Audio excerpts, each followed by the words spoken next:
Hello and welcome back to the Ask Johnny channel. Just how did those ancient peoples build all those magnificent buildings, the pyramids, all the bloody Sphinx and all that? How the hell did they do it? The world crippled by these events. G'day Johnny, here we are back for another episode. G'day Johnny, let's get right stuck into it. This is from the Sinner. And the Sinner's in Norway. Hello to everybody in Norway, thanks for watching us, keep watching us. But Johnny the Sinner asks, Johnny, the world is full of magnificent stone structures from long ago. How on earth did they do it, Johnny? Signed the Sinner. Thanks, Sinner. Johnny, how on earth did they build the bloody ancients? You know, people have been thinking about this for bloody 1,000 years, how the hell they bloody built them. But there is a theory out there, Johnny, that suggests that maybe the Egyptians didn't build the pyramids. Yeah, they were already there when the Egyptian civilization just sort of developed.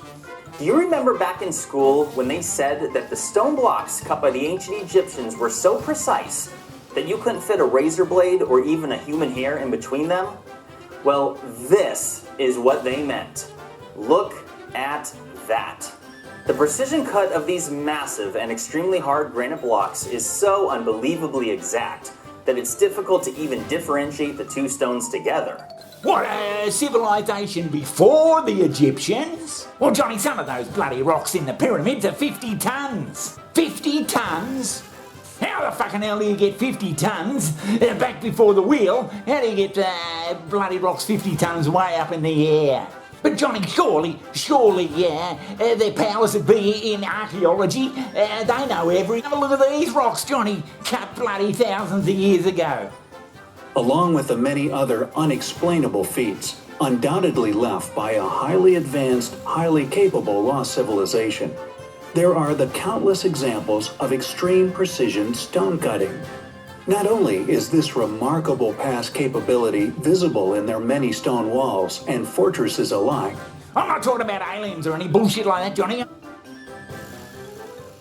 I'm talking about they were made by people of a very advanced human civilization. If we look upon the statues of ancient Egypt, for example, the symmetry, along with the proportional precision present within their statues, is not only perfection personified, but unquestionably far too advanced for the so-called academically claimed builders to have achieved. Yeah, they could have. Archaeology and all that bloody stuff, Johnny, it's followed a nice sort of meandering path that fits very nicely into what scientists think might have happened. You know, Johnny, the ancient world is full of these bloody huge big structures with huge fucking rocks in them that even the world's heaviest cranes today couldn't lift. So you begin to question, Johnny, you begin to think, well, what would be the more logical explanation? Yeah, that's right. Back home on the farm in the 60s with black and white TV, Johnny, I used to bloody believe just about everything science would tell me. And all you couldn't deviate from that because, well, it's just not right. The older I got, Johnny, I started looking at these bloody big buildings and thinking, there's no bloody way on goddamn earth that people without the wheel and all that sort of shit could ever do that. According to the academics, along with their subsequent supposed accurate writings, these extraordinary feats of artistic perfection were somehow created by a group of individuals who were merely equipped with copper tools.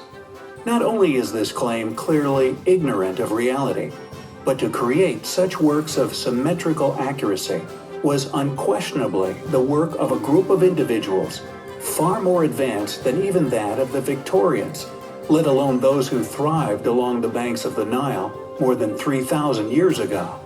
But have a look at this one, Johnny. This would have to be the stupidest bloody theory I've ever seen. So they're already there before the Egyptians built some sort of hydraulic lock system that they floated all the bloody rocks from 300 bloody miles away. Then they floated them up the side of the bloody pyramid using hydraulics and bloody water and would build it using the knowledge of the day, which was water. We've made a series of videos to try to explain the theory and have written a book which comes out in August. So please enjoy the video, read the book and believe the theory. Thank you. Our journey starts at the harbour, positioned close to the Great Pyramid Quarry. Each block is prepared for its voyage to the summit of the Giza Pyramid construction site by attaching floats.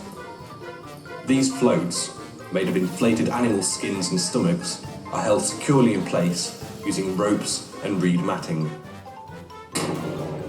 Jesus, look at all the rocks just waiting there, Johnny. They've all got to be pumped up with air. They haven't even got an air pump. Flood season arrives, and the water rises to fill the harbour and canal system. The blocks, all prepared with floats, are surrounded by water. As the height of the Nile begins to reach above them, the blocks begin to rise. Does he realise how many bloody goat skins and Christ knows what he'd have to inflate to float the bloody rocks? They're fucking 5 tons.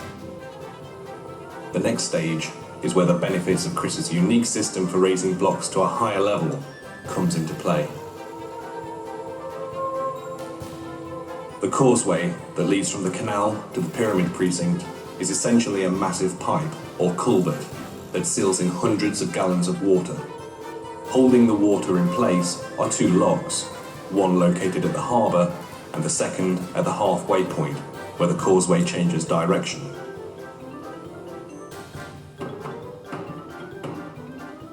The blocks are guided into the open lock, a few at a time until it is fully loaded, and then the first gate is closed behind them.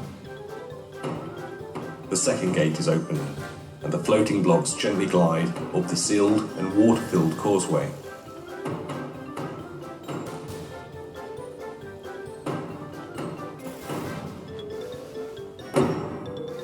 The second lock reduces the load on the lower gates from the many tons of water.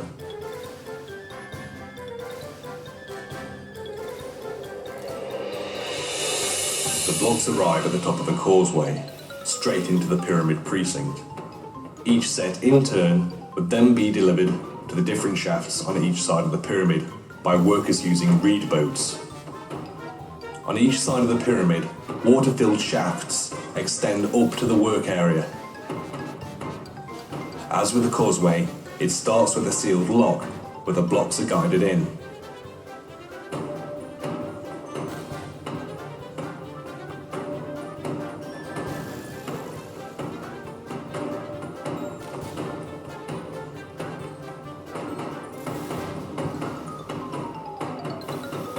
The second gate is opened.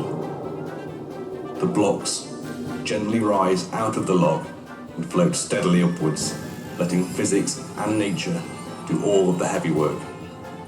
Can you imagine, Johnny, the Pharaoh, whoever he was, have a meeting with his bloody top pyramid builder, so to speak, and the pyramid builder says, well, I've got a great idea of lifting these rocks with water. We'll pump water from the Nile and we'll put locks in it, we'll lift all the rocks up and we'll build the pyramid that way. And the bloody Pharaoh says, okay, let's go for it. A hydraulic system with locks and water going up the side of the pyramid. I mean, he's talking about building pressurised locks and everything way back then before they even had bloody concrete or a fucking decent hammer. And they certainly didn't have water pumps. I mean, the bloody Pharaoh would call him in and say, where's me fucking pyramid? You've been bloody building this lock system for 15 years. Oh, the Pharaoh would be bloody livid, Johnny. He'd be bloody livid. It just goes to show what bloody silly theories they're being put forward.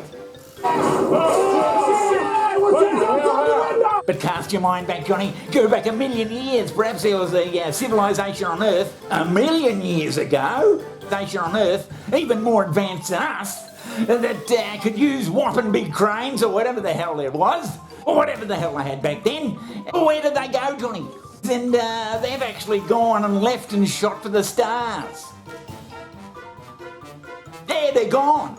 Well, that just seems ridiculous. 2, 1, 0, all engine running. Yeah, I I reckon if we all pissed off now and come back in a million years' time, you'd probably see bloody more advanced chimpanzees and orangutans and that driving around in cars. What, there was a civilization of humans before Australopithecus? Yeah. What did you think of that? Yeah, ancient structures and all that sort of thing. You know, it reminds me of the words of the great Confucius. He said, for Christ's sake, leave me alone.